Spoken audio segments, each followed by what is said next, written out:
Hello. Hey Jim, how you doing? How you doing? That's bad.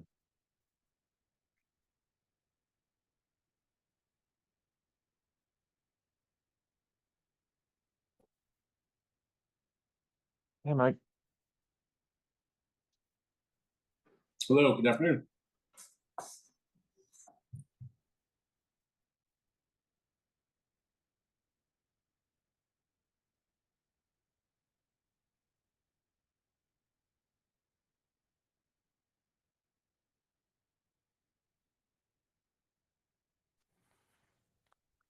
You're good.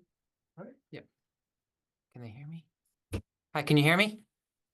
We can hear you. How you doing? Sorry, I'm jumping in late. I'm Jason Goyette with Dillis and Roy. Okay, yeah, just give us 1 second. We actually haven't started the meeting yet. Okay, perfect. Thank you. Yep. Let's give it another couple minutes for quorum. Okay.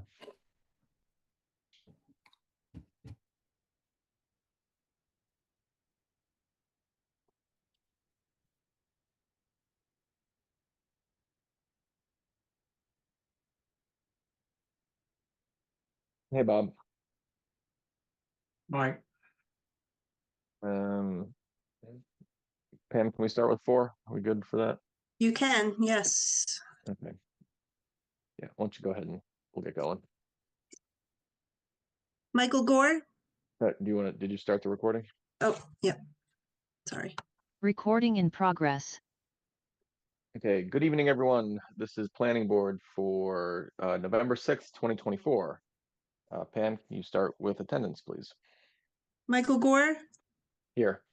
James Barr? Here. Robert Romer? Here. Michael Lau? Here. Okay, first item on the agenda tonight is an A&R for 25 Bush Mill Road. Mr. Goyette, want to go ahead and give us an overview? Sure, sounds good. Hey everybody, I'm Jason Goyette with Dillis and Roy, and tonight in front of you I'm representing for Mr. Chiodo, and we have a 4-lot A&R on 4 Bush Mill Road. All 4 lots meet the frontage requirements and area requirements, and the only other thing on here is there's an access, drainage, access, and grading easement across lots 2 and 3. Just for a point of information, this was a shared driveway the board reviewed on October 9th at your meeting. It was previously originally submitted as a common driveway, and the application was amended to include a shared driveway with an abutting single service driveway. And this represents the division of those lots as were represented on the driveway plan. And there's 4 lots. Just in the note, it talked about 3 lots. The Just fourth lot has the commercial building on it, and there are 3 building lots being created. I see. Okay. Yep. Yep. So they meet the frontages and all the other specs. Pam, no issues with this. No, it meets the frontage and area requirements, and they also incorporated the drainage and access easement the board required when you reviewed the driveway application. Any other members of the board have questions on this?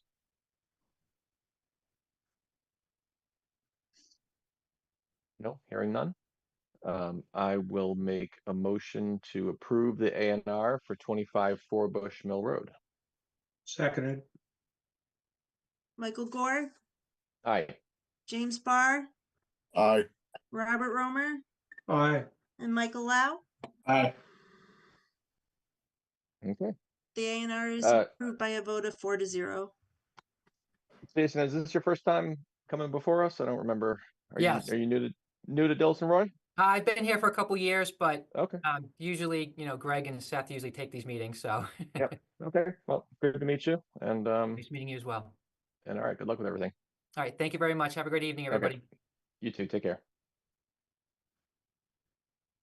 Okay, the next item on the agenda is review of potential zoning bylaw changes. And Pam, I haven't had a chance to look at what you sent out just Yeah, I before. apologize. I'll review, what's been done. It took longer than I had expected. I'm Or- not surprised. Yeah, I went quick, the 2 weeks Maybe between. let's start with the ADU one. I mean, Yep. I think that's pretty straightforward, and Let me bring that up. I think we were all basically in agreement on the last meeting with that. So we didn't make too many changes since the last meeting. I'm having some trouble here. as usual. So we agreed at the last meeting to require site plan review for all 3 types of accessory dwelling units. We have to delete our existing accessory apartment definition, which is part of this bylaw change. And then we have to insert our 3 new definitions into the use table and define them in our definition section 250.28. So our accessory dwelling unit is required to mimic the definition that was adopted into Massachusetts general law. So that is verbatim from the state MGL. And then that includes accessory dwelling units that are 900 square feet or half the gross floor area of the single family home, whichever is smaller. And we are allowed to permit accessory dwelling units larger than that, but we just have to define them in a different way and refer to them as something else other than accessory dwelling unit. So we created a definition for large accessory dwelling unit, which is currently allowed and is up to 1/3 of the gross floor area of the single family home and either within or attached to that single family home. And that is in line with what we require now as of right. Mhm. And then we did another definition for a large detached accessory dwelling unit. And that is something that's detached in excess of 900 square feet or 1/2 of the gross floor area. And up to 1,200 square feet. And that is currently the maximum that we allow for detached accessory dwelling units. So we kept that and didn't increase it. However, we did change the detached accessory dwelling unit. We amended it or proposing to amend it to eliminate the special permit requirement since it is not required for the smaller detached accessory dwelling units. And then also as part of the amendments that are going to become valid on February 5th, you can no longer require an owner occupancy requirement. So that was removed from the bylaw as well. And everything else pretty much was in line with what we had. And so, and this is completely getting rid of the old bylaw and replacing it whole cloth with this one, right? Yeah, there was a lot of deletes and replaces, so it Yep. was, I think it'd be cleaner if we just propose to delete what's there and replace it with the new bylaw Totally that we're agree. presenting. Yep. And it shouldn't cause any issues, mostly because we're not increasing the size. We're not fundamentally changing anything. We're just sort of changing around how things are to be more in line with the state.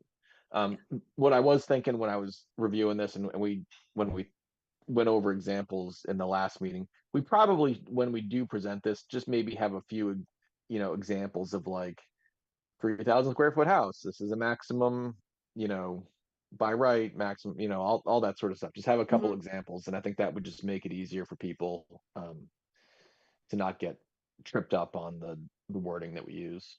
Yeah, and one other change which we might have to incorporate into the amendment is the state EOHLC stated they will be coming out with guidance for this change to MGL and how to interpret things. So gross floor area was something that hasn't been clearly defined by the state. So they're proposing to come out with some guidance. And if they do create some sort of definition or reference to the gross floor area definition, it may require us to add that into our bylaw. Yeah. I mean, a lot of times they'll use, didn't we use like heated or like conditioned floor space area? I know they use It's like when they show the square footage of a house on Zillow, right? They usually don't include like an unfinished basement with that. Like you're looking at the limit. And Yeah. I assumed gross area meant the full size of everything on the house. Yeah, it's defined in the building code as the exterior dimensions, I believe, is Okay. of the structure, which will require some interpretation when they're interior to a unit, but Okay. But either Right. way, it's no different than what we have today and however we're interpreting no, that. it actually might be slightly smaller since it's gross floor area.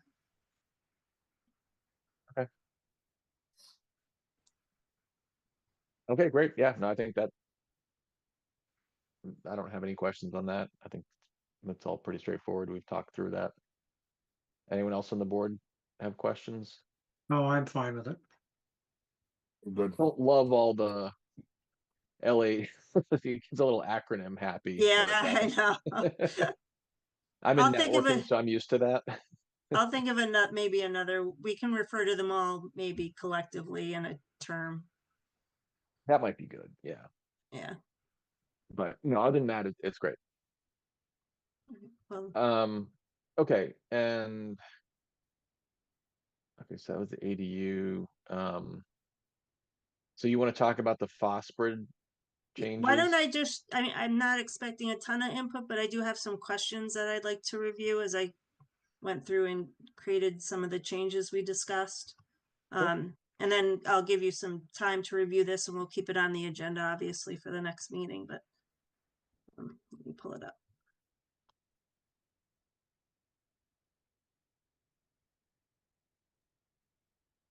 See if we're going in the right, can you see that okay? It's appearing very small on my, No, okay. But this is, Sorry. you sent this one out, right? So everyone should Ye- have this in their email if you Yeah. want to pull it up on your own. Right, this is the draft we're looking at, Pam? Yes, yes. Okay. The link was in the email I mailed today.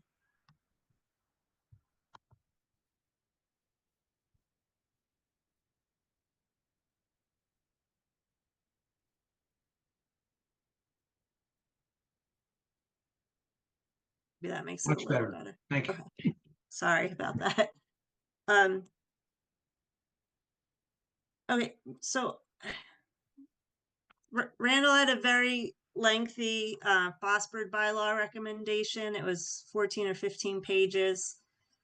So what I tried to, I kind of liked our phosphid that we had, so I took a lot of his ideas and suggestions and incorporated them into what we had.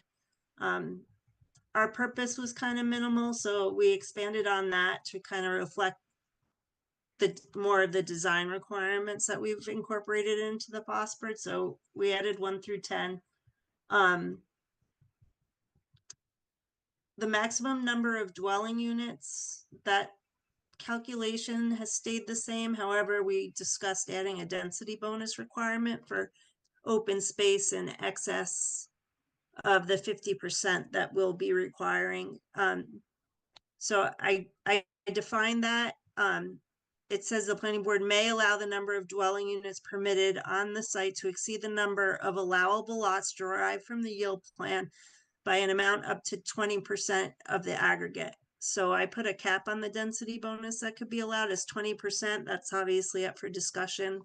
And then we stated that 1 additional building lot may be allowed for each additional acre of the site set aside as protected open space over and above the required 50% as required in, and then I'm going to amend the sections as we kind of finalize this. So I just highlighted it for reference.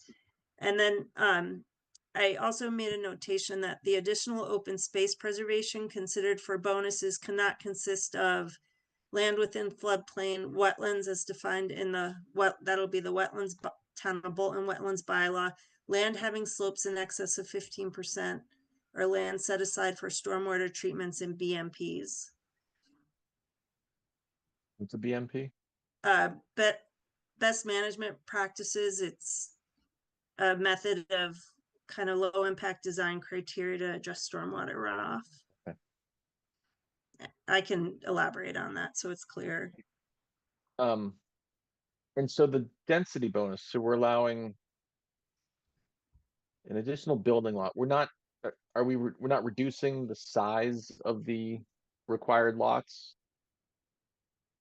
We're just allowing for an extra lot?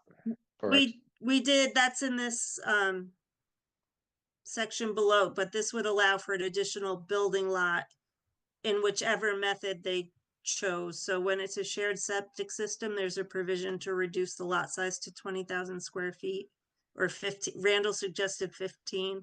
I thought that was a little small. So that's up for discussion too. So it would be one additional lot. But one of those lots could be 20,000 square feet if Yeah. it meets those requirements. Okay. Right. And this is all obviously up for discussion. That was just something that we reviewed at the last meeting. I think one lot per acre is high, but with the 20%, at least there's a 20% max at it on it. Right. when you say one lot per is high, you mean that's, I think it's a high density bonus for an additional acre. Yeah. That's why I put all those exclusions in there for things that couldn't receive Yep. density bonuses.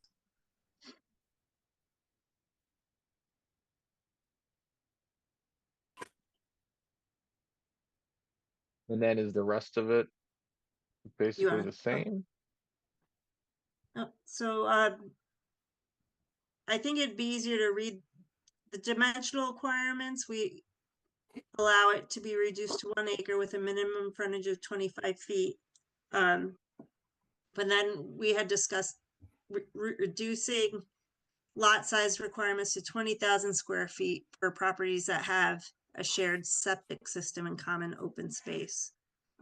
So that's in there as well. I think this would read easier if I put it in a table. Hmm. But I wasn't sure if we wanted to keep that in there. I like reducing the setbacks. I think that's a good idea. No, I like it all. I mean, let people build something a little bit more creatively. Have you looked at like does I don't know where we drafted the original Fosford from? If we looked at like Stowe and Harvard, or those I did, places. yeah. I looked Do they have- Harvard, I looked at us, I paid a close attention to that because I know they went through this process a few years ago, as Bob pointed out, Mhm. with Randall, and so I went through theirs. And are these similar to what they have? I'd have to revisit that. It was different. It was quite different. More complex or, Yeah, okay. I'm glad you think Yeah. ours is simpler. they allowed multi units on a lot, so it was more like the cottage bylaw amendments that were proposing. And we brought up that development in Harvard on the Ayer line. I think you looked into it and you said that was a 40B, right? That Yeah, they it was didn't- by the same company that did the 40B in Bolton off of Sugar Road. Yeah, the Craftsman. Yes, the Villages, Craftsman that- Village. Yep, Yep. it was the Um, same proponent. and so, but does Harvard have a cottage overlay or a cottage bylaw? Yeah, it's not called that. It's. I don't have it with me, but Yeah. I can distribute it for review. The only, I mean, just the reason I'm asking is, you know, I always think about when we write these bylaws, and I'm kind of scarred from the mixed use village overlay, is that we put all this time and effort into a bylaw, and then no one ever used it. And I certainly like, I really like this aspect of giving a density bonus in Fosford because everyone uses Fosford for us. Mhm. And if it lets them preserve a little bit more, then I think that's terrific. So I'm just kind of thinking ahead to the cottage overlay stuff about that. Be useful to hear how successful it's been in Harvard. That's what I mean, right? If they Yeah. have a cottage bylaw, but I mean, maybe it was just easy for them to, come in and do a 40B and they don't have to deal with any of the process.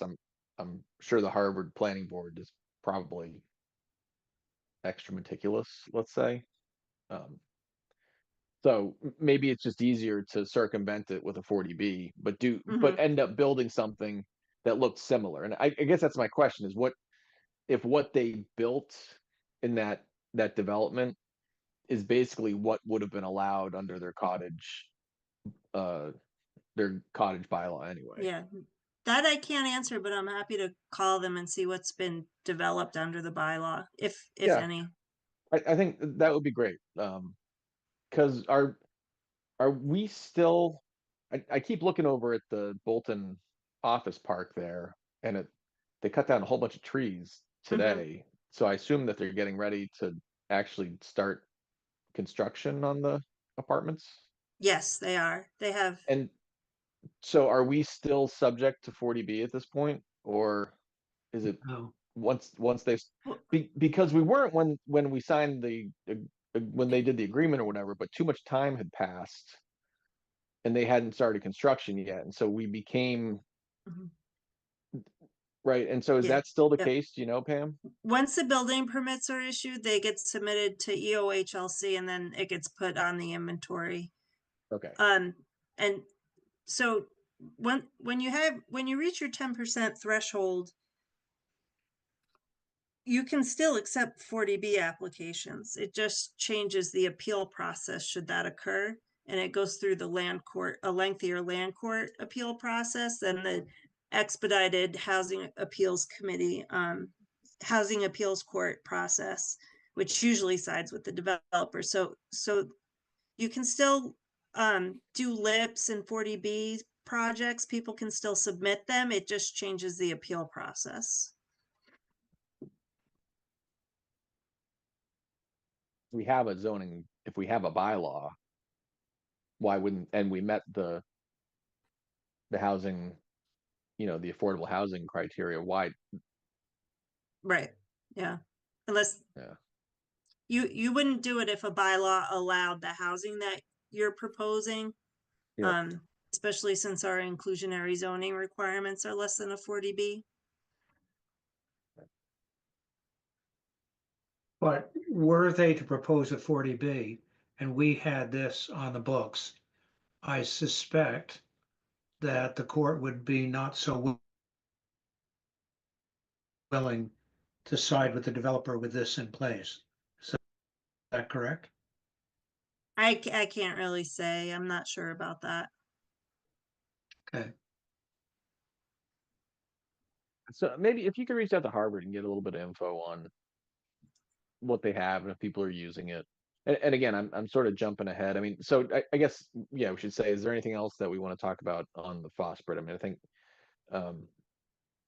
we should kind of review it offline Yeah.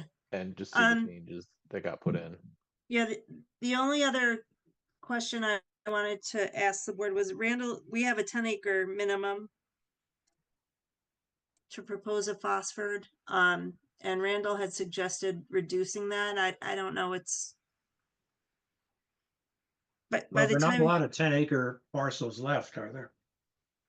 yeah, we have that map. I'll distribute Yeah. that too, that which There were identifies all the more 10-acre there. parcels. I thought there were a There's- lot when I looked at the master plan. Yeah, there's quite a bit. Now, the question would be if we did, so if we reduced it to 5 acres,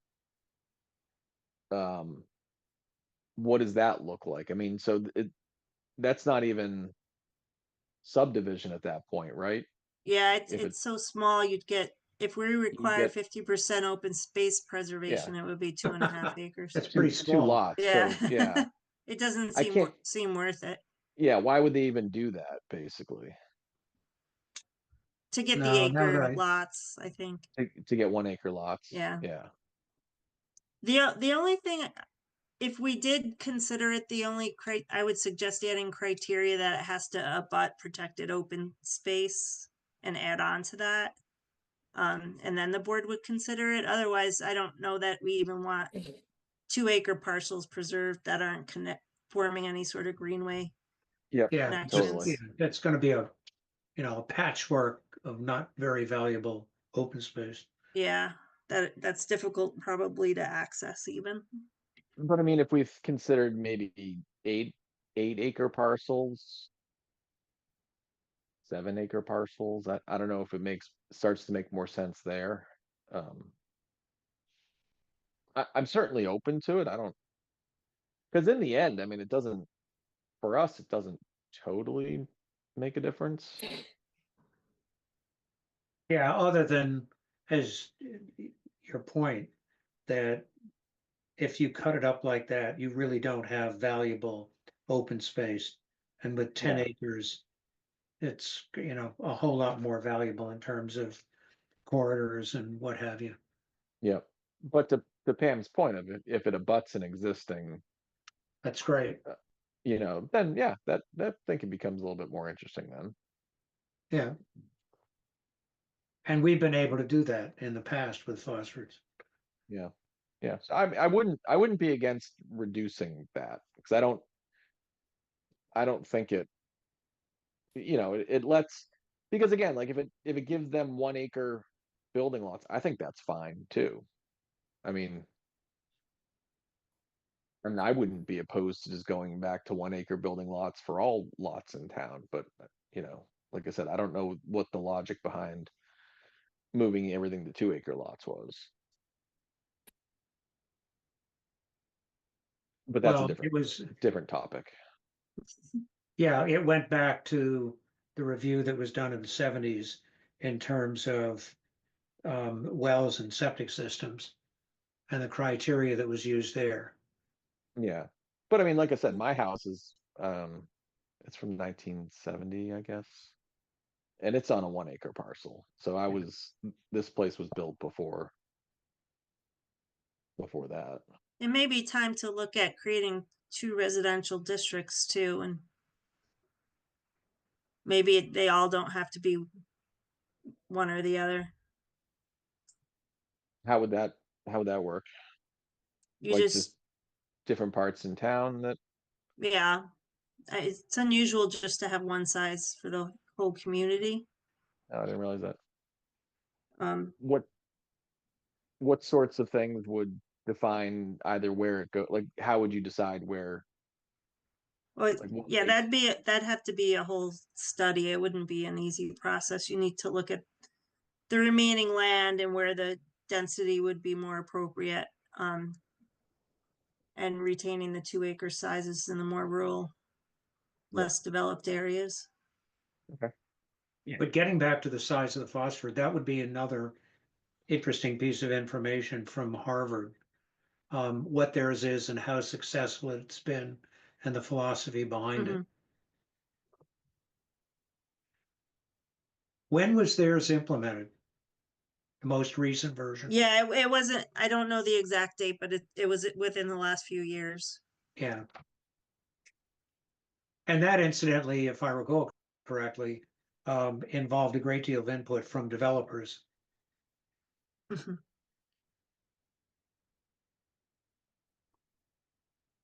Yeah, I don't know how else the rest of the board feels. I'm certainly amenable to reducing that from 10 acres. Once we get a little bit more info. I mean, even having 1 acre lots reduces probably maybe some impervious area, like smaller lawns, which is a water source. I mean, there's benefits to it. Mhm.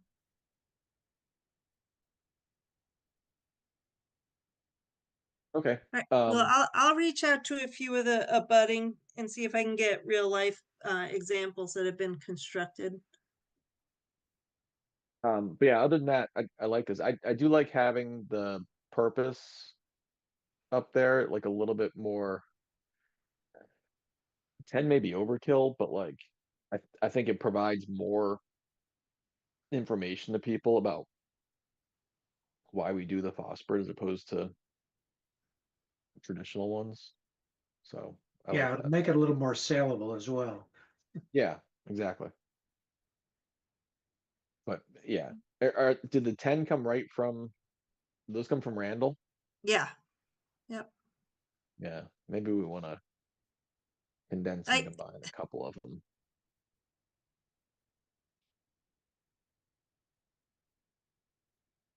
I can do that if you'd like. I'll just do it. Google Drive.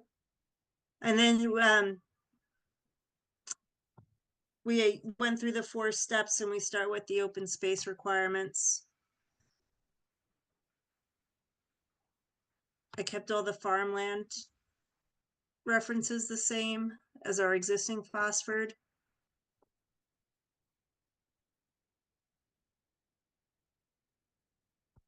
And we limited the amount of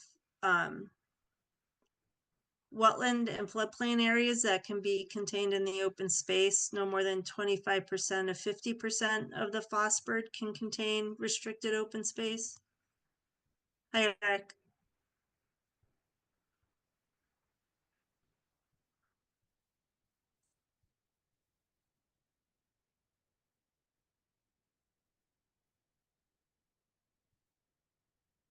I'm trying to find a different, I think that's high because it's land that can't really be developed anyway, so they're taking credit for things that they wouldn't be able to Yeah, that's my incorporate. feeling as well. Yeah, I don't,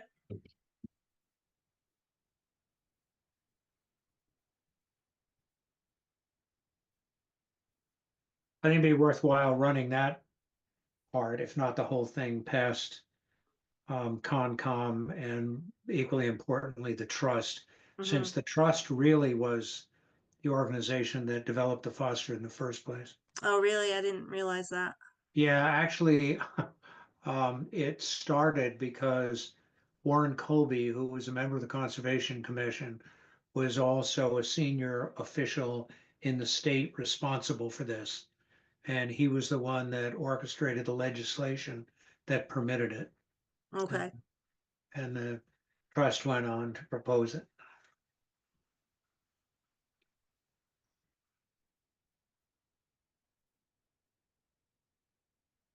That's something I think we really need to figure out. We do allow it now.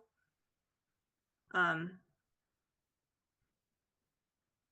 don't know that we need to, but it is a primary design feature of Randall's suggestions. Well, again, if you can't develop it in the first place, I Why don't think should you you should get take credit credit for for it it? anyway. Yeah.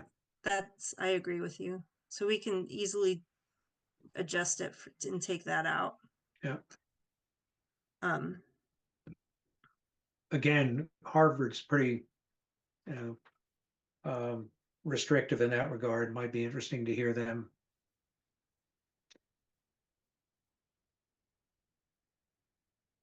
okay, that goes. This is all the same. You can use some passive or active recreation uses. That's in our existing phosphid. And then we identify the open space areas that should be categorized as part of the first design step. And if we're not going to let them account for that in their open space preservation, certainly not the density bonus area, we can revisit this and have it excluded from that calculation. Right. So that's identifying the important open space. First, primary is your unbuildable area, and then the secondary is kind of constrained important open space areas.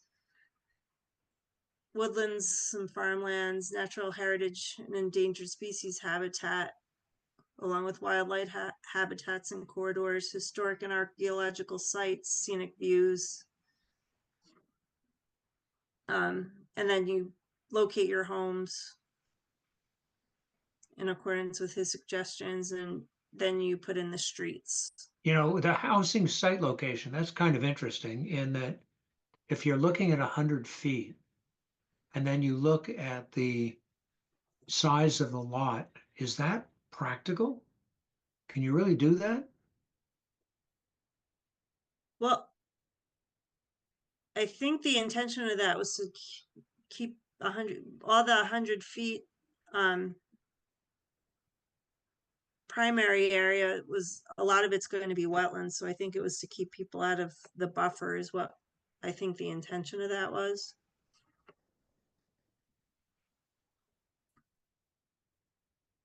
You should be able to because you're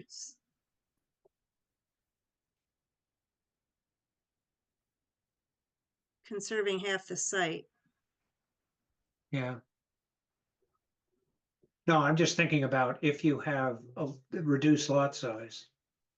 Is it practical to locate a house consistently 100 feet from the primary conservation area or more? I think it would be easier with the smaller lot size, right?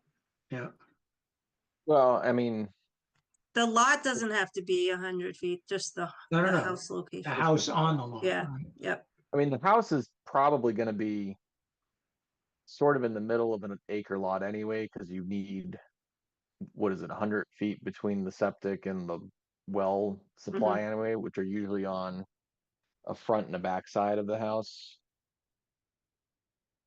But if you're talking about roughly 200 by 200, and you want to keep the house 100 feet from hopefully the conservation areas towards the back. Mhm. Well, okay.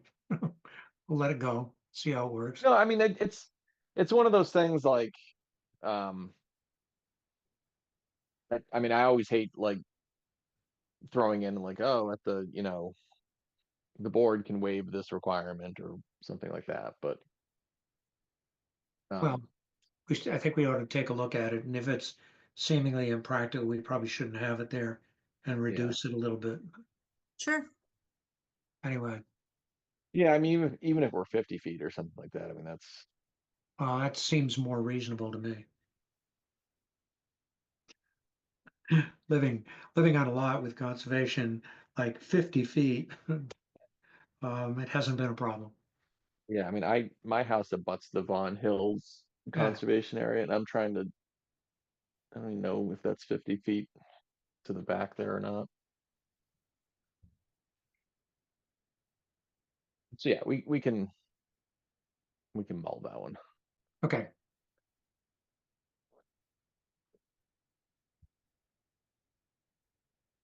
And then the roadway design and the lot lines. That's the fourth step.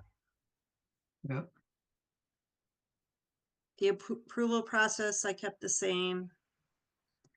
And then I added a requirement that a plan be submitted to provide a visual representation of the progressional four-step design process so that each of the, and we can define this further in the regs as well, but just to show how they went through the 4 steps and how things were laid out in accordance with how the bylaws written.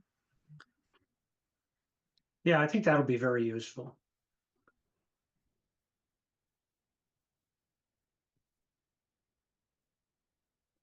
Don't show me the end result, show me how you got there. Hmm. And they're gonna have to do it anyway, right? Right. Well, So- that's what we want to make sure, I guess. Yeah, exactly. I'm sorry, don't give me the answer to the math problem. Show me how you got there. Right, so I can go back in and are we on a consensus that we don't want them to include any wetlands, riverfront, I am, I don't know, floodplain? anybody else? I mean, So that's removing the 25% number. Yes, and not allowing any of it as the required open space preservation. So then you get more buildable land area conserved on the project. yeah, Mhm. and more real open space, not wet areas. Again, that's something that, if somebody else has done this, it'd be interesting to see what their experience has been. Not Yeah, that- and the point of this is to incentivize them to use the phosphid Yeah. instead of a traditional subdivision where they get bigger lots, crazier lot lines, all that sort of stuff. Mhm. So we certainly don't want to do anything that's, if putting that or removing that 25% causes people to say, well, I'm, I can't make the phosphid work with that, because I mean, we're at the same time, we're going from, what are we at, 33% right now for open space, Yes, right? So we're going to 50%, and we have that 25% exists today, right? In phosphid, like we allow some portion of the, some portion, yeah. yeah. So it's just, we're upping the amount that we require to be set aside, and now we're saying, and by the way, there's less of it that can count towards it. So we just want to be careful with that. Yep. And we don't want to. But at the same time, we're reducing the lot size, right? Are we? No, I don't Well, think we're so. allowing the 20,000 square Yeah. foot, right? Yeah. For shared septics. So that's basically what, a half acre? Yeah,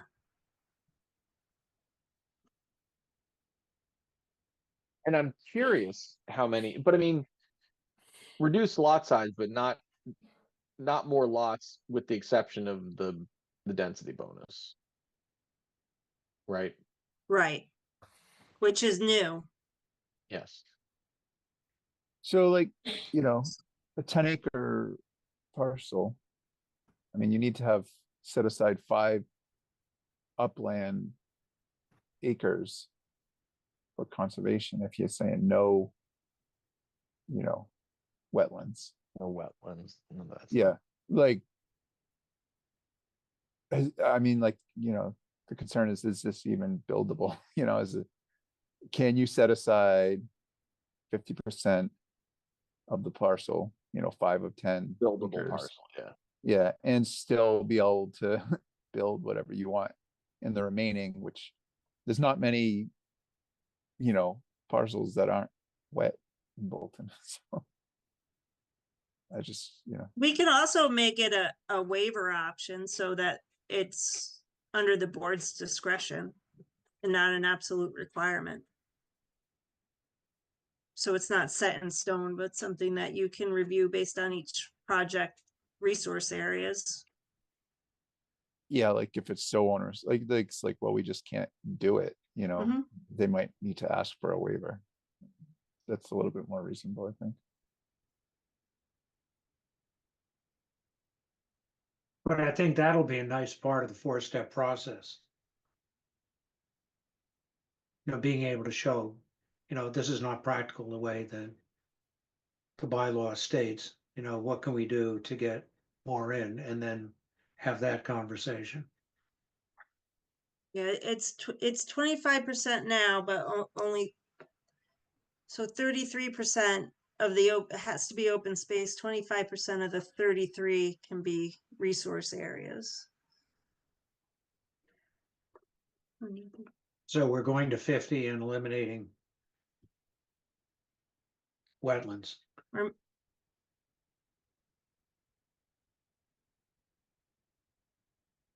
We don't need to decide this tonight. No, it's something to think about though, how we I want think to. this is, yeah, I do, like, again, like I said before, my concern with any of these things is we make, zoning bylaws, and then people just don't use them because for whatever reason and this one's, I mean, I could see that one affecting people. Eric's right. Bolton has lots of wetlands, lots of weird lots. I mean, even the slopes, right? I mean, I'm sure there's lots of parcels that run into weird slopes on things. So I'm familiar with one of them here. where are you, Bob? Where's your house, Bob? On Main Street around the corner from Meadow Road. Oh, okay. Oh, yeah. Yeah. Not so Grand Canyon. Yeah. I mean, otherwise, I like what this is doing. So the setbacks they're new in this, or those are existing ones? Those are existing ones, right? we provided I'm gonna put that in a table so we can understand it better, but there's a reduced setback for the smaller lots to 25 feet. For front, side and rear. And this is, wait, so sorry, the stuff that's in black here is what's in the existing bylaw, right? Or is I this, don't know is that why the, it took it out of the, oh, okay, as edited, but A, B, and C are in the existing. So Yep. minimum lot area, 1 acre, minimum frontage can be reduced to 25 and no minimum lot width at the 100-foot setback for the, and then D and down are new. gotcha, yes, Yeah. yeah, okay, great. That, I do like those, changing those setbacks. So A, B, and C would go away. No, we're gonna keep them, but we're gonna give options. Because doesn't A and D conflict? No more, just to 1 acre. That's existing A and B, so you can reduce your lot to size to 1 acre, but the phosphid allows for 25 feet of frontage. Right, but like. And reduce that's the way it 20,000 is. Yeah, 20,000 square feet, Oh. So the right, that's density, if you, so the density bonus would have to use shared systems. so in, you know, it says shared system, does that mean shared septic or shared water or both? Or either? we have it only written as shared system, so wells could be individual or common. Yeah, we should, that's a good question. I would Yeah, assume I it mean, would be both, but we need to make sure that that's, viable. so I mean, I took it to read as septic, but we definitely want to clarify. Yeah. Because in this town, wells are just as big a deal because of the distance. We had talked about shared septic, not wells, but.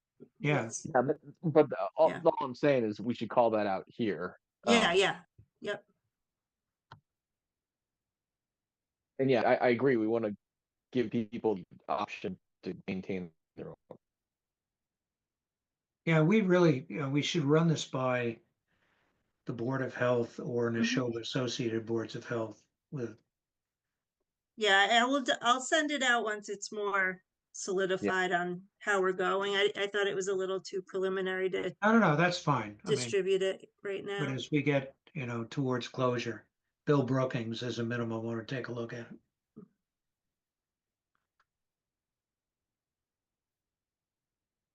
Yeah, but yeah, I like this. So, anything else we want to talk about on the phosphid?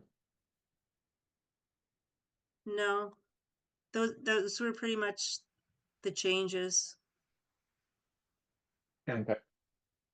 Yeah, I just want to spend some time looking at the existing one, looking at this one, and then a little bit more feedback from Harvard or others about what success and, pushback there has been for whatever they've put in place. Okay, I'll reach out to them. Yeah, and I like putting it into the table format, and that Yeah. way, if we could see something kind of similar for Harvard or some other towns, maybe theirs doesn't apply the same way. I don't know, but Mhm. it'd be useful to sort of compare it that way. Sure. And I think going into a presentation at town meeting, it would be great to have examples of what this looks like. Yep.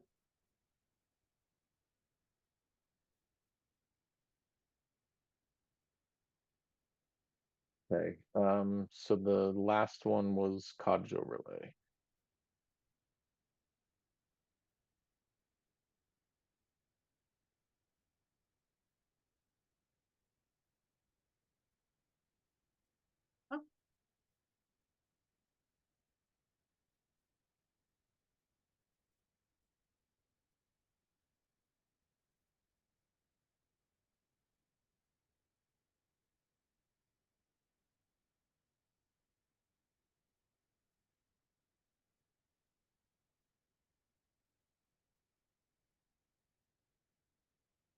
That too small?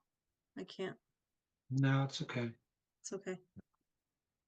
Right, so this was largely based on the previous proposal from, I think it was 2018 or 19.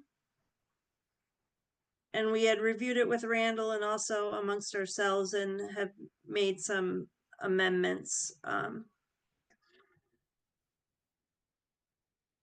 believe at our last meeting when we discussed the cottage overlay, the intention was not to require it to be 55 and over, but to allow it to be 55 and over. Yep. Okay, so I did some amendments to take that out. There was also a provision in there which prohibited children. Yeah, and I thought someone told us, that's why I wasn't sure if this was really the final draft we had, because I thought someone told us we couldn't do that. Yeah, that, I thought that's illegal, but Yeah, you can't, so I deleted it anyway, but. And then the affordable housing, so our inclusionary zoning requires affordable units for 8 or more. Any development with 8 or more, so, I was wondering why this was in there separate and if we felt a need for it, because it is a significant part of the bylaw. On location, see? You say and shall be designed as the farmland as a phosphid, I mean, but aren't cottages, they're more dense? Phosphid and cottage overlay is different, I don't understand that. Oh, it's red, so that means you're taking it out? No, that was added in. Actually adding, and Yeah. that was one of Randall's suggestions, I think. I But- think but- But what I does that think- mean? Because we just said, we just gave minimum lot sizes. I thought cottage overlay would be more dense than phosphid. it is, but I think it requires the intention of that, and we can obviously discuss it, is to preserve the same degree of open space, but to allow an increase in density over and above what the phosphid would permit. Yeah, so it references the phosphid for all of its open space stuff that we just, it's just, I guess it's a way of not having to rewrite all of the stuff repeating everything. that we put in phosphid here. But yeah, this will have higher density than a Okay. standard phosphid would. And that in essence is the difference, right? Yeah, that's why Although I think we had gone back and forth about combining them, but we're Yeah, worried that the density may prohibit the phosphid from being amended accordingly. yes. And I do wonder if the other density that we put into phosphid, how does that apply with this? Do those, I guess, like, because now we're looking at Yeah. this in combination with phosphid, this is gonna have its own density bonuses. There's a 20% density bonus that we just added to phosphid. Mhm. So does that 20% somehow apply to any of this? We didn't allow for a density bonus in this. But we allow for condo type development, and we allow for up to 4 units in one building. So the density is a lot greater, and because to your point, I had actually gone in and taken that smaller lot size out of phosphid, thinking we're gonna put it in here, and then they'll have the option to do one or the other, but this allows for condominium type development, so common land with higher density. There's actually and then it also requires the units to be much smaller and restricts them to 2 bedrooms. Mhm. And we're doing this as an overlay district, right? Not, whereas phosphid applies to anything residential. This would only apply to a subset of parcels in the town that we're presumably proposing as part of this. Well, it's written so it applies to any residential zoning Oh, district. okay, I see. Yeah, that was my understanding, which would Yeah. avoid having to come up with yet another set of districts. Yeah, okay, no, that's great.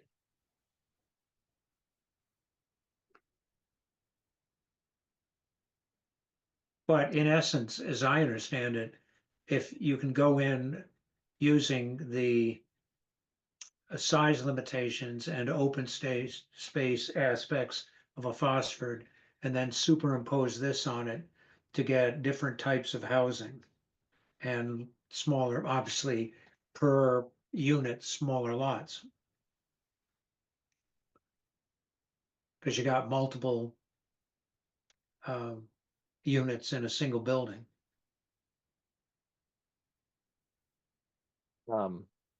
The, And- the density bonus on this is by a factor of 2 relative to the proportion of the development that you get from your yield plan. Yeah.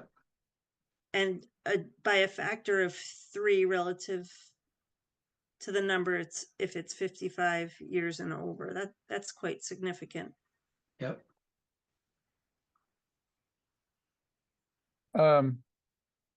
So if it's a factor of 2. So basically you're talking, so I don't know, say a 20-acre lot, so you could fit 10 houses if it was a perfect lot. So in 50% of the land, then you could put 20 houses on a 20-acre lot. That's what we're saying. That is, yeah, it's high. 20 houses on a 20-acre lot, or 30 houses on a 20-acre lot if it's 55 or older. Units, that's- not, Units, yeah, not structures. yeah. Although it could be structures, right? I mean, It could be, yeah. It's it not could be like, you know, I mean, I think the we gotta flat, be careful about that. the flat, you know, the small flat house cottage, you know, a cottage basically. That's what we're saying. That's a standalone structure. So one thing, as you know, I see pop up is that the Mallard Lane subdivision in Bolton. You guys seen that? So those, I guess those are considered cottage, although they seem they're I think they're over 2,000 square feet. but yeah, but like 20. So this one I'm looking at here, 2,100, 2 beds, 3 baths, which seems like overkill to me. But so Sorry, these look like detached, standalone places. They're also 55 plus. They're also selling for $950,000, which seems insane to me.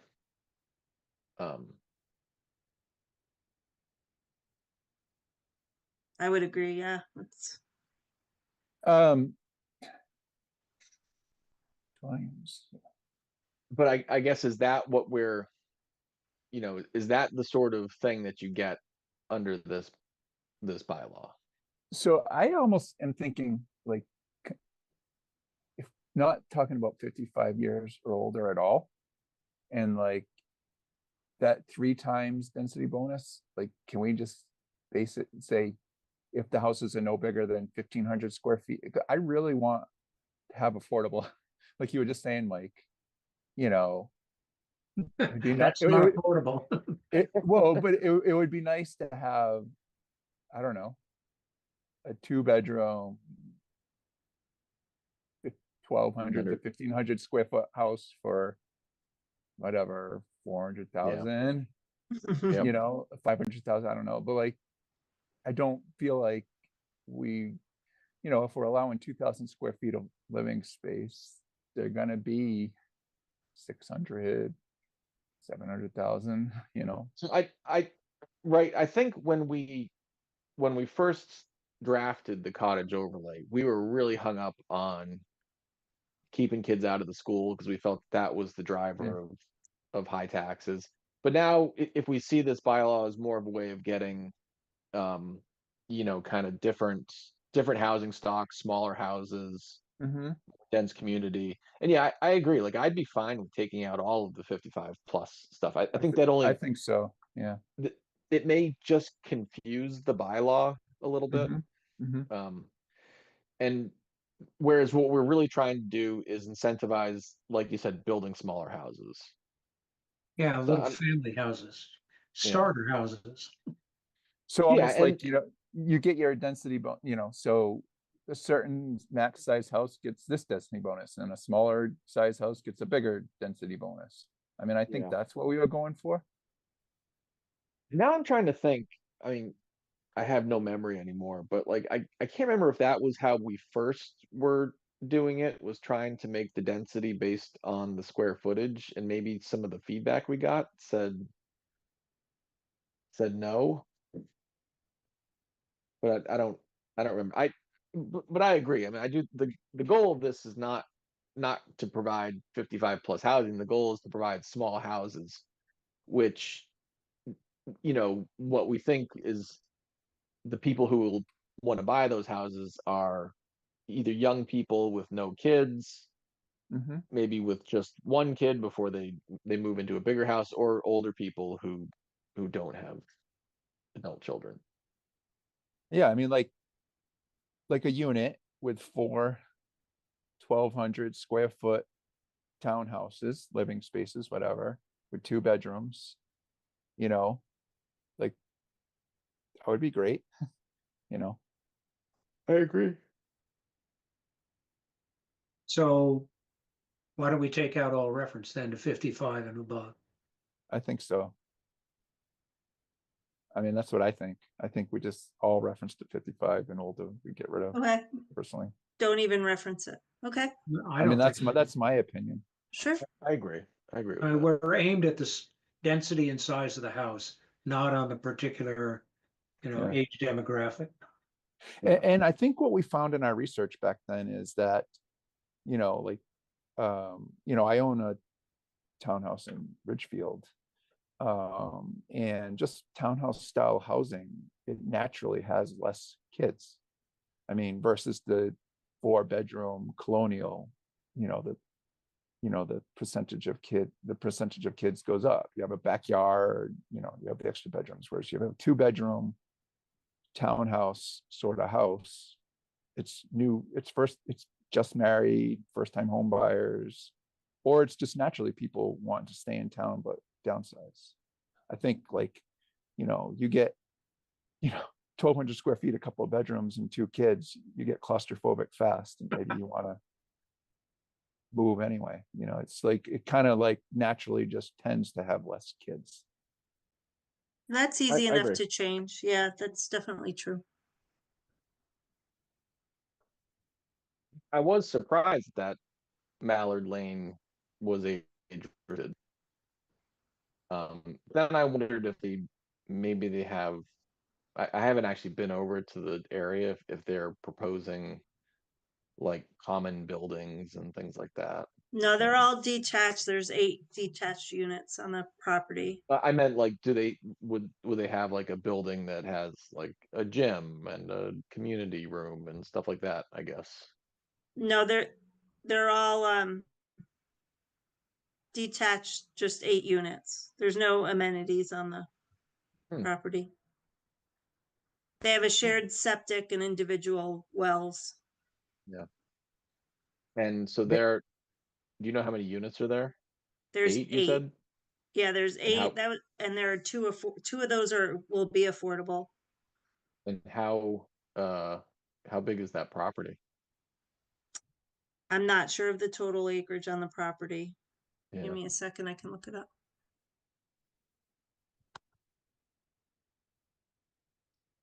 that was a ZBA project, right? Yeah, it was a 40B. I think I remember it being like 5 acres. I could be wrong though. I can't Or believe is they're it- selling for that much. That's insane to me. I mean, that's totally not what we're going for. Yeah. That's what we're trying to get away from. Yeah. Well, I mean, the size is fine. They're 2,100 square feet is, I mean, it's not, How it's not many, 5,000 square feet. how many bedrooms are they? 2. They're just 2 bedrooms. Jeez. Right now, there's And it's going for 900,000.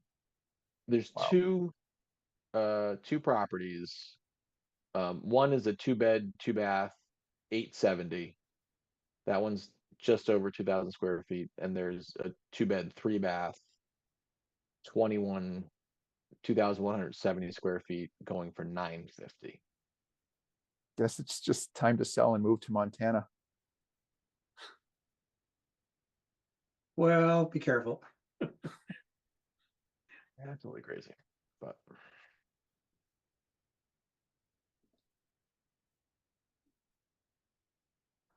Yeah, I think, it's In really, any case, the idea focus, is to have small houses and affordable houses and multi-unit structures.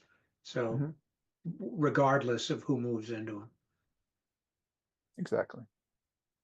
there's another one in Berlin that I drive by sometimes if I take back roads to work. That was Wheeler Hill Road. I don't know what the name, if that's just the name of the development, Wheeler Hill Road, but I believe that's a 55 plus, and that's, again, that's all. I don't know if they're detached. They're definitely detached. There might be detached with 2 units in each building, I think. But I don't know too much about those. I'll look into those.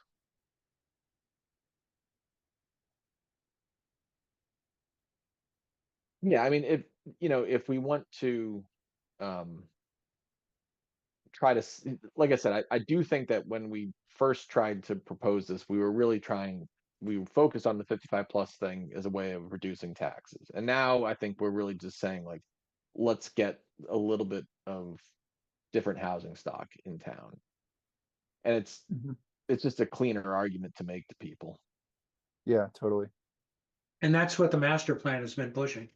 Mhm. Yeah. Yeah. Um, Right, because you're remember like, which well, one. it's a 55 and taxes and blah, blah, blah. It's just like, hey, we're trying to get cheaper houses. Right. for people who say they want to age in place, and again, the sorts of people that will gravitate towards these are probably 55 plus, but yeah, we don't need to mandate that. Yep.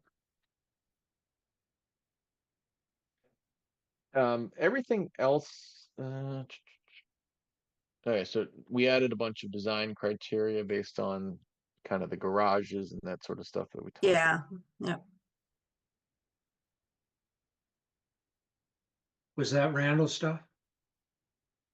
no, I took it, some of it, like a lot of it's from the state model, from the regional planning agency.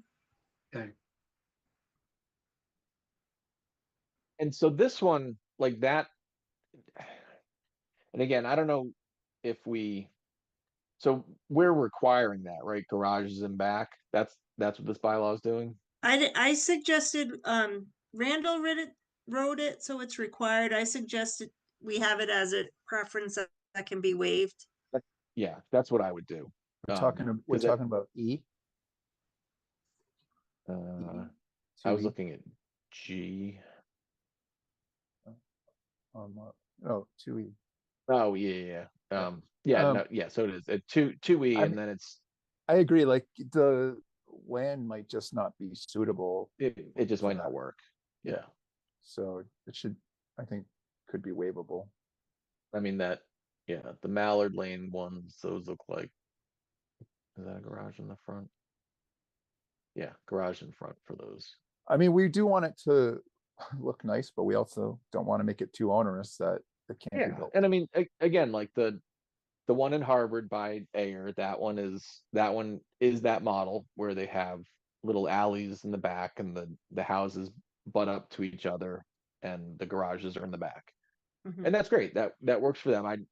And we can either have that be a preference or just an option. But yeah, waivable by us.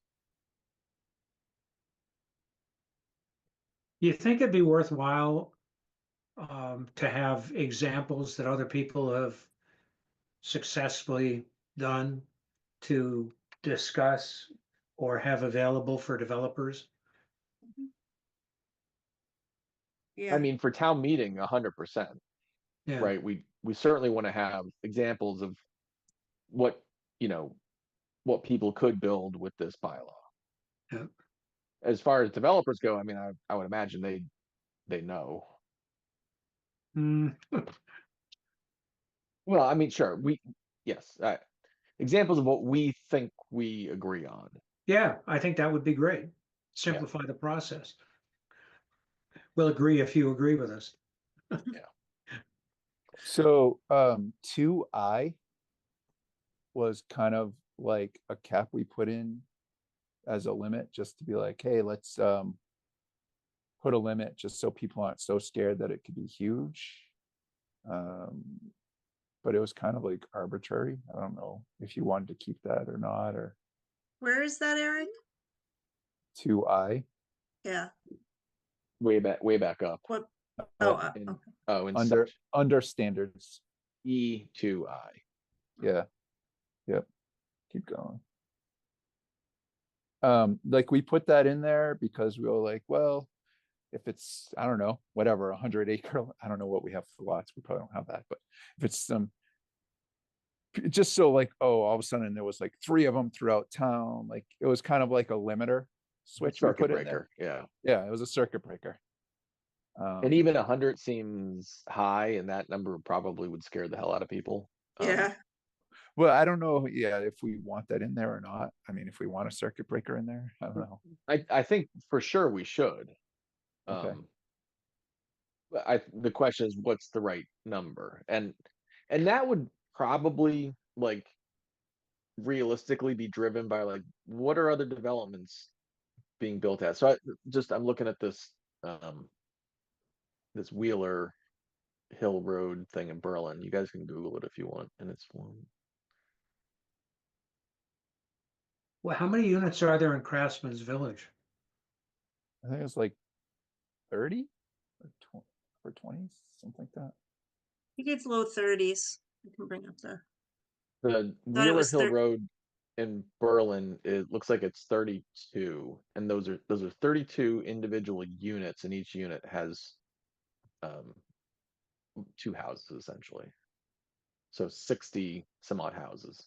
Yeah, I'd get it down from 100 is a pretty scary number. It is, yeah, triple digits. Yeah, so we did put it in there as like the circuit breaker, but we said, well, you know, if everything's good and people are happy with it, we could always go back in and amend it, you know, at another town meeting if we needed to, but Yeah. um And that's also, it's a little bit misleading. Is that which one's that? The Wheeler Hill Road? I think so, yeah. Yeah. Yeah, it's nice. so they don't have a back No, garage. no. And they all have garages lined up. Yeah. But again, if you have limiting lot width, the chances of getting around the side to get a car in a garage are pretty limited. Yeah, Right. exactly. Because I mean, you got to figure most of those probably have, I don't know, they probably don't have sewer in Berlin. Is this but there's gonna help probably our cause? I don't, Yeah. Wait, I don't think we want to Well- fill this one. I don't know. I don't know. I mean, I don't know. I mean, like, I don't think it's awful. I don't No. see a major issue with it. I mean, like if, you know, denser housing is gonna look like denser housing. I don't know. Yeah, but not Levitt, New Jersey. Yeah. And the cap also is the residential dwelling units. I mean, that means individual house. So in the case of that one of those is really counts as 2. That would be 2 dwelling units. Yeah. Residential dwelling units. I think, So if I we mean, cap, I I think mean, that's just 40 the or number of 50 units. is probably a number that we'd want to look at. Yeah, I think that's a much more reasonable number. Why don't I look at our projected growths and kind of in the master plan and kind of pair it out on Yeah. see if we can come up with something that's somewhat. Yeah, I mean, logical. that 100 number was totally just a number we threw against the wall. I don't think there was any magic behind it. Well, I Or just is it- think, you do need a circuit breaker, but Yeah. you want to make sure that it doesn't scare the life out of town meeting. Yep. Yeah, I mean, if we started with something smaller, like 40, that would probably be Yeah. fine. I mean, again, it has to be whatever, And, it has to be um, enough. there's, Sorry, Pam, go ahead. But it has to be enough to make it cost effective for a developer. Exactly. Yeah, that's the point. Ooh, that's It- nice. Oh, that's the Lancaster one. Yeah. yeah, And This does that is- have an alley behind? this is, again, the same company that did Bolton Manors. So ADA compliance, was that for 55 and older, or is that just in general developments need to be ADA compliant? That's just like a Typically, standard. they don't. Is that in the bylaw? I don't We remember we that. had It's that in J. there. It's in Yeah. J. Yeah, I'm I'd, still on- I'd pull that out. I mean, maybe we made that for wheelchairs and 55, but That's one of the, like, I mean, I- even if you look at the Mallard Lane ones, it's like they're pre-selling those and then having some customization. So if somebody needed or wanted ADA compliance. yeah, and that means I like think they could tub entry and yeah, they could do it as part of yeah, you should take that out. purchasing the house. So yeah, I would take that out. We could require some of the affordable, like at least one of the affordables be ADA compliant. Is this some Marco Hagan development? Yes, Hmm. yeah, and then, Well, I still think that at some point we'd want to run this by Mark. yeah, Yeah, Bolton sure. Manors is 29. That's a Bolton Craftsman Village, right? Yeah. Craftsman Yeah. Village. Yeah, I'm sorry. Yeah, Crestman. That's it there.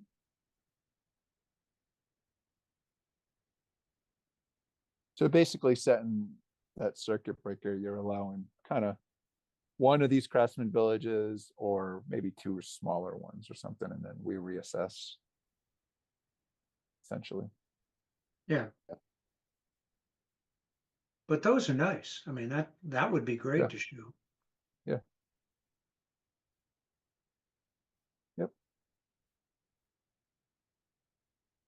I don't know, I'm not familiar with, I haven't looked at the minutes or anything of how the Craftsman Village was received, but I think it came out as a good project. Yeah. I don't And think you got, anybody was complaining. they did a public water supply, huh? No, Craftsman Village is not a public water supply. They have 3 different wells under the limits of classification of a public water supply, and they created lots to put each well on to get around the public water supply requirements. Okay, so it was under 25 per well, right? Yes, Okay. 25 people is, yeah. 2 per, so you have to require for water supply 2 people per bedroom. And it has to be 25 or under, otherwise you go into a public water supply requirement. Okay. I mean, that's a And good, but they put wells on different lots that service the number of people that they needed to circumvent that requirement. Are those 2 bedrooms or are some of those 3? It doesn't say what Lancaster is. The Craftsman Village is a mix. Mm.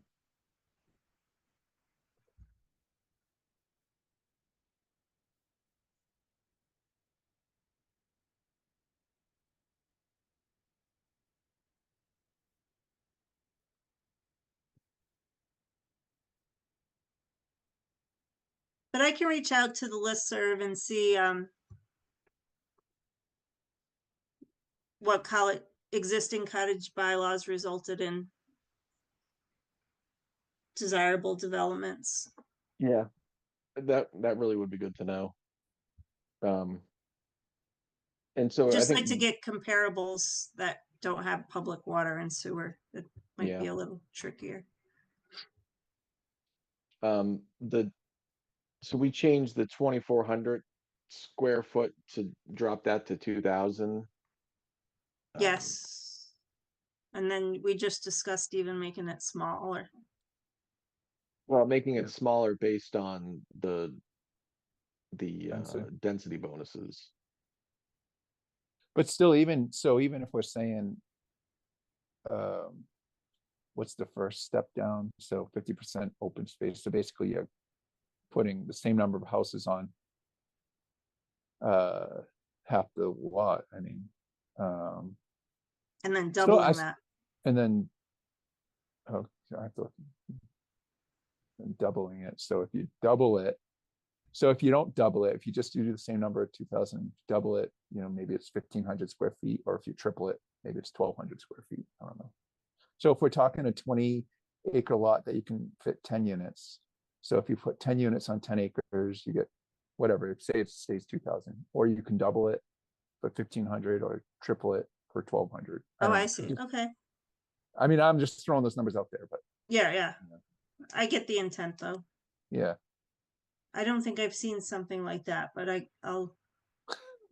inventing it. I mean, it's a good plan. It's like, that's Yeah. what we're Yeah. kind of looking for. Well, we can come up with a total square footage that's allowed and put a maximum on it. And then they can. I mean, so the only thing about that is if they come up with no, we don't want the density bonus, we're just gonna build 10 2,000 square foot houses on 10 of the 12 acres, 10 of the 20 acres. I mean, do we want to even take that off the table and just say it has to be like small? Like, I don't know. Like, would we be happy if it ended up with 2,000 square feet still significantly smaller than what the town of Bolton has seen yeah, recently, so. Although with Mallard Lane, the cost Yeah. isn't all that much different, which is yeah. I'm crazy. just saying, like, a thought would be to take that off the table altogether and start at the second level of density bonus. I don't know. I get your Not- intent. Let me Yeah, just throwing it out Yeah. there. think about that, yeah. Because what do we want? I'm not sure that's what we want. I think we want, I don't know how we get to the point of those smaller 1,500 or less square foot units, but I think that's More what we smaller want. houses. Yeah, Well, I mean, but it's like, I don't know. I don't want to get as hung up on the square footage of the house as much as Yeah. the density on the, Yeah. that Lancaster project looks great. Like, what are the, if we knew what the specs of those houses were and Mhm. how big the parcel is that they're on. Yeah, that would be- sure. Yeah, those were that was a 40B as well. Yeah. So moving on to 3, if we're okay to move on. Yeah. Affordable housing units. So we want to make this buildable, I don't know, like, what we want to do about like that. Do we want to keep the affordable housing unit portion, or do we want to? Well, we have to for the inclusionary zoning bylaw anyway, right? Yeah. We can make an argument to exclude this bylaw just because of the housing construction that's required, but I'm just saying, like, I don't know, we want to. okay, so what I was just saying, we don't want those 2,000 square foot houses. Say, if you build the second stage being the 1,500 or the third stage being 1,200, you don't need to do affordable, potentially something like that. I don't know. That'd be a good approach. I don't know if you can do it legally. I don't know. I don't know what anything I'm saying is legal or not. I'm just saying, like, that would kind of like be a carrot to build smaller houses. What are the guidelines for inclusionary housing? Under our bylaw, it's based on the size of the development. Anything 8 and over has to incorporate at least 1 unit. And then it increases based on the number of dwelling units in the development. So if we did what I said, we'd also have to amend that to exclude cottage overlay. In if they use the second tier and third tier densities. I don't know what we're calling it, but I'm just thinking that that would be a way to like. Or push we them could towards- give, or we could give an additional density bonus for the provision of affordable housing. What are you saying? We If- can change the way this is worded, and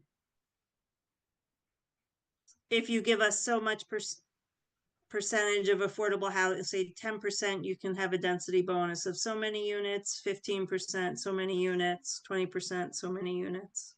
Yeah, something along those lines. I just don't want to like absolutely require it and have it be a detriment to this getting built. Well, especially because we know only, I mean, other than moderator Wade, everyone always just does fee in lieu of. Right. They don't actually build the housing. Yeah, I've seen a lot of communities give density bonuses for affordable housing provisions that meet 40B required standards, so it gets included on their subsidized housing, and we can write it so there is no fee in lieu of. You Yeah, produce it or you don't get the density bonus. I think that's a great idea. I mean, fee in lieu defeats the purpose. yeah. Yeah, I definitely, and again, guys, we're not trying to solve everything here tonight. This is really just trying to narrow down on, and I narrow down on what we want out of this bylaw. And I think I think we have made some good progress from when we originally talked about this, where we were focused on the 55+ stuff. And now we're really focused more on, creating a new stock Mhm. of lower cost housing. I think I remember during the presentation that I like that I did, that I had 2 or 3 slides calculating out the taxes that we would gain 55 versus not. We were very like tax incentive based. Yep. And I think it just confused things. Whereas really we just want smaller housing, cheaper housing. And I think it's an easier message to sell. Yeah, and we can go back to all the resident input to the master plan, which was, a very high priority for affordable housing. Yeah, and our housing production plan as well. Absolutely. I So- like the idea of providing a density bonus for the production of affordable housing that increases with the number of units provided, actually constructed. So I Kind of can like- try and Oh, sorry, Pam. I was gonna say that, I mean, I know there's weird requirements about how the affordable use in our inclusionary bylaw, it says the affordable housing unit must be not significantly different in looks and appearance than the other one. Whereas like in here, I would say like, well, yeah, the 1,200 square foot one, it's smaller, so it should be cheaper, right? So therefore, that is the affordable option, right? So we're not saying you need to build 2 houses that look the same, but one's really affordable and one's not. I mean, you're saying like if you build smaller houses, they're sort of by definition more affordable. Maybe they don't meet the state guideline of affordability. I understand that, but like it makes more intuitive sense to say, well, the smaller square footage houses are just, you can build more of them and count towards affordable. I don't know.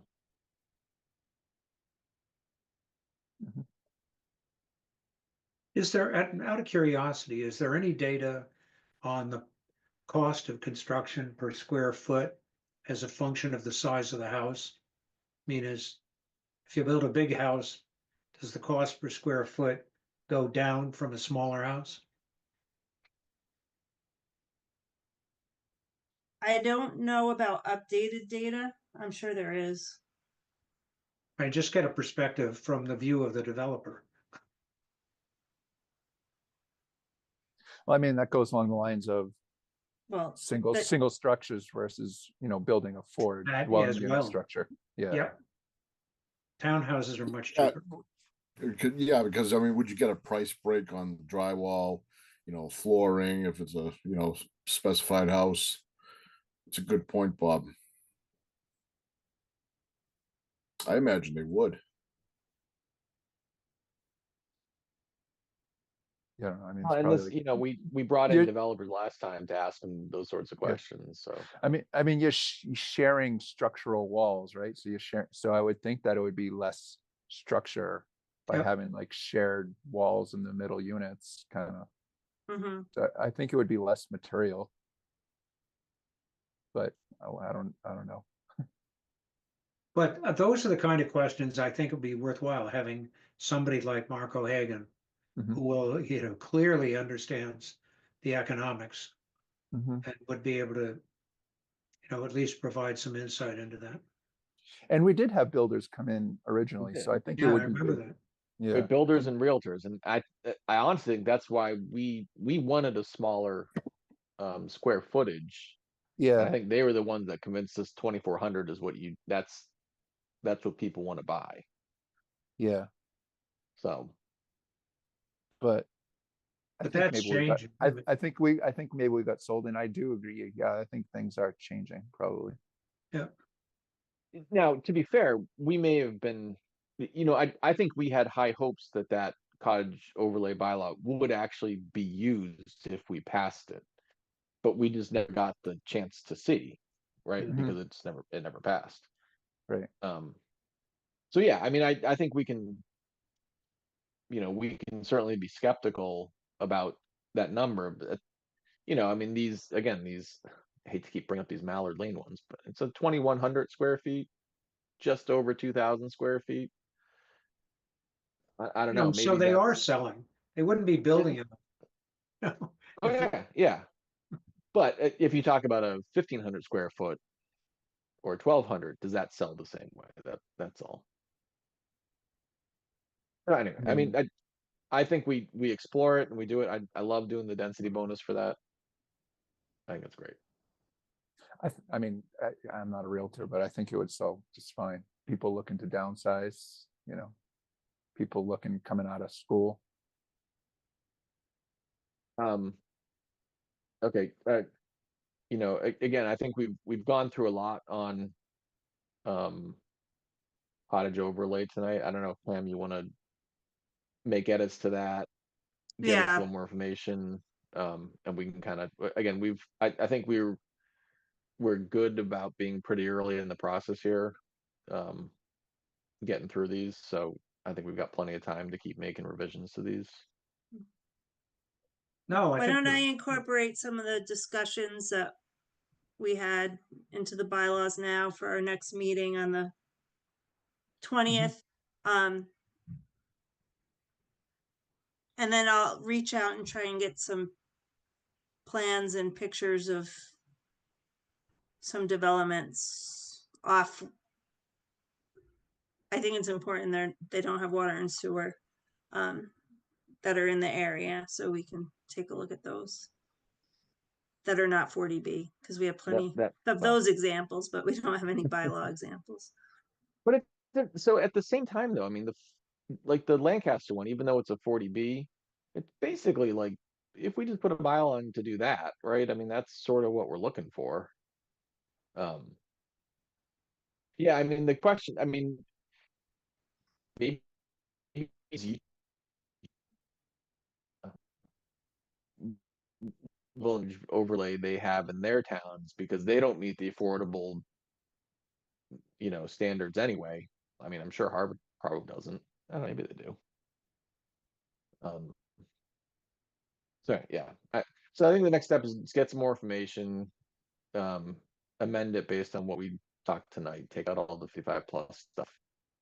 Yep. And we'll keep going on it. Anything else that people want to talk about with cottage overlay? Nope. No. Okay. All right. So those were the 3 that you had sent around earlier, Yeah. Pam. Did you want to anything to talk about with the other ones, or? No, I haven't gotten drafts of those done Okay. yet for review. Pam, have you Hey. seen the revised HUD floodplain? Have I seen the revised maps. Yeah, I have a draft of them. okay. They haven't been finalized yet.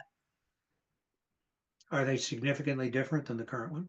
I haven't gotten into them to compare yet. Okay. Fair I enough. just recently received them, Okay. but I'm happy to share. They're on a publicized website. Okay. I'm not concerned because our entire lot is in it anyway, so. Okay, the next item of business is the evaluation of the solar decommissioning report. So I think the last time we talked, we just had a couple questions. Pam, did you?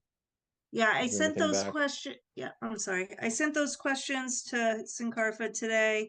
I mean, not today. I sent them the day after the last meeting and I received a response today. He referenced some construction reports and I haven't had a chance to look into them, but it did say that prevailing wage was accounted for and I'm trying to find the email in here. He referenced that the trench costs and other itemized construction costs we had issues with came from, here we go, from the RS means Premier Construction Database. And I'm not familiar with that, so I just wanted some time to figure out what that is, and then report back to you. So I think we can continue it to our next meeting. That is the standard. Is it? Yep. Okay, so you want to have some more time to go through that and Yeah, I just want to make sure the prevailing wage is accurately represented in there and then the reference that he forwarded.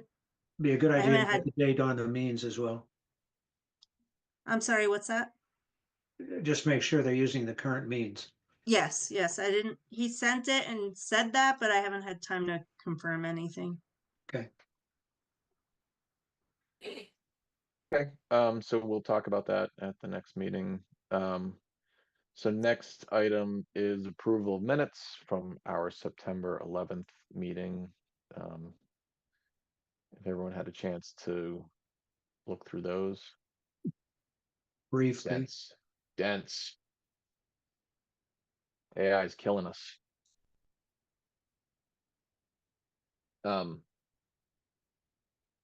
Okay, if no one had issues with them, I will make a motion to approve the planning board minutes from September 11th, 2024. Seconded.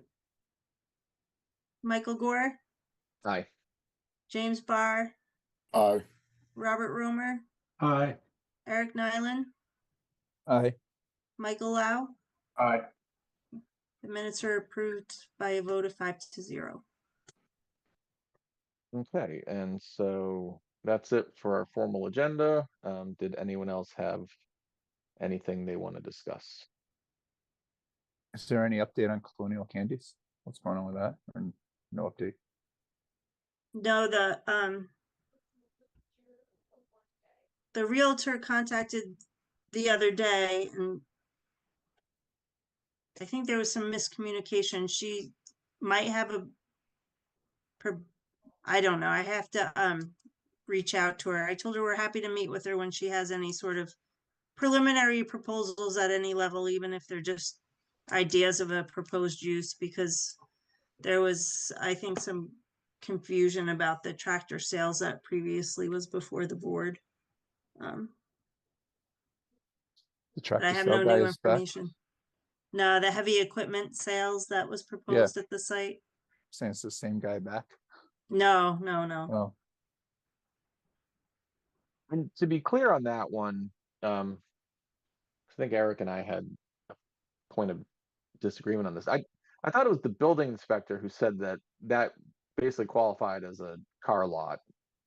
And so it was just not allowed by our bylaws. And it never even got to a point of the board you know, seriously entertaining it. Is that correct, Pam? Is that how you remember it? I came in at the had just started when this project Okay. was already being discussed, and I think it was town council that weighed in with that opinion. With the Okay. sales of motor vehicles prohibited in the zoning bylaw, Yeah. would apply to the heavy equipment And, sales. and I And think so- it was, I think we determined it was like a gray area and that in general, we I weren't, don't think so. we weren't a fan. I thought we were saying, Yeah, I well, mean, we weren't weren't of a it. fan, but it's basically like I don't even think it came down to us having to debate and discuss whether we wanted that. No, I we think it got was just they- told. Yeah. Yeah. So we No, never it's really heavy even, equipment repair and resale. Mhm. yeah. Wait, so that's what's not allowed? Is that what you just said? Say that again? That specific use is not identified in our land use table. But car sales is prohibited, and so town council weighed in and said it was mostly associated with that identified use from our table, and it wouldn't be permitted. Yeah, because you talked about lining them up on 495 and this is what was for sale, so. Yep. Right, um, right. Whereas we do allow maintenance garages, because we have one of those in. Yeah, town, I so- think it was the outdoor sales of vehicles and storage that was the Mhm. prohibited part, and he didn't want to do it without that allowance. And but I think also he got the sense from us that we weren't a fan of. We weren't a fan of it, so he didn't think he would have like a proponent on the planning board, so I mean, I think that coupled. Well, and he also wanted the location because it was highly visible from 495, and he wanted a sign all across the building. Mhm. You wanted to what? He What did you wanted a word? sign Oh, yeah. that you could see from 495.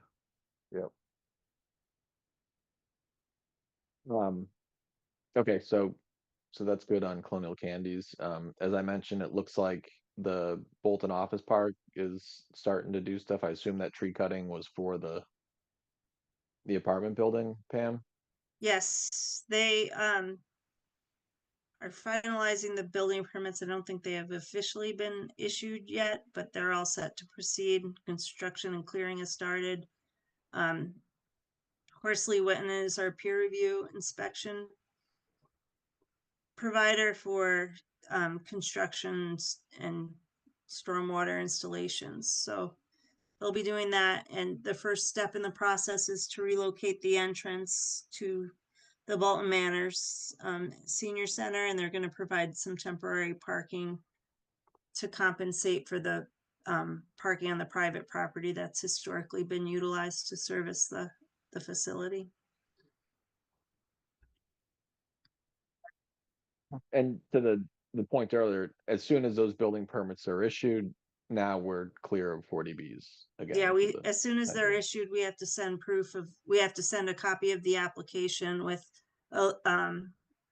it's called a LAU count. So it's a simple one-page form you provide to EOHLC along with a copy of the building permit, and they add it right into your subsidized housing inventory.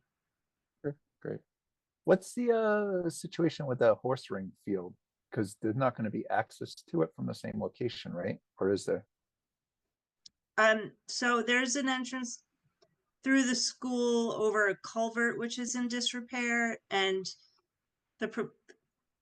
the applicant for 580 Main Street has agreed through the 40B approval to replace that culvert, and after that's replaced, we'll be able to drive vehicles over it.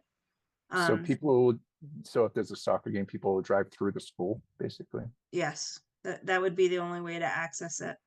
Mhm. Yeah, I remember that being discussed. I just don't remember what it was. Because I Yeah, heard, because right now there's like a soccer field crush because of the school being built. So like the high school's JV teams are using the soccer field. So they've been offloading to the horse ring. So there's going to be a crush for fields availability. Yeah, and Yeah. then Derby Field construction will Right, probably exactly. start as well. Yeah, so we're Yep. gonna be in a big pinch. Yeah. They're required to get that culvert done prior to the issuance of their first occupancy permit, so hopefully it will be done in the spring. That's not a huge culvert, is it? No, it's pretty small. You just can't drive any significant vehicles over it right now, and they're gonna need it actually, but it's fine. It'll be fine, I think, for pedestrian access. Is it the one before the sewage treatment plant or after it? Yeah, It is after it, if Okay, you're coming yeah. from the school. okay. Last question Um, for me, the restaurant replacing Baba Sushi, is that moving forward or? I haven't heard anything. I can check on that. They went for their liquor license last month. Okay, Um, and I don't know what the status of their building permit is, but I can check on the status of it. They don't Okay. have occupancy yet, that I do know. Are they gonna make major modifications or bulldoze it or what? Just interior renovations. Oh, okay. I don't think anything significant. I'm mostly interested in their menu.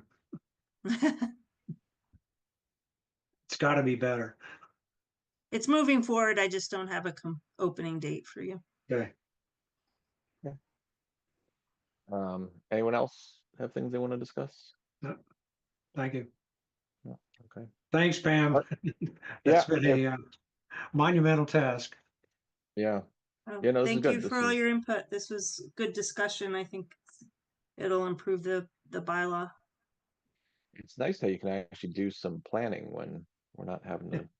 fight a Okay. dozen other fires, yeah. Yeah, Okay, so- if nothing else, what's that? I was just gonna say, sorry, I was late. I keep on, the EDC meeting's at 7:30, so I keep putting in my head that this is at 7:30, but just text me beforehand, Mike. Going in need your some- permanent record, Eric. I need somebody watching me. All right, so if there's nothing else, then I will make a motion to adjourn. Seconded. All those in favor signify by saying aye. Aye. Aye. Okay, everyone, have a great night. Thank you. Have a good Oh, night. and I always do this, November 20th, so 2 weeks from tonight, Yep. November 20th is our next meeting At 7 PM. at 7 7 PM PM. sharp. Okay, I'll guys, forget. have a good night. Bye. We'll talk to you later. Thank Bye-bye. you. Bye. Bye.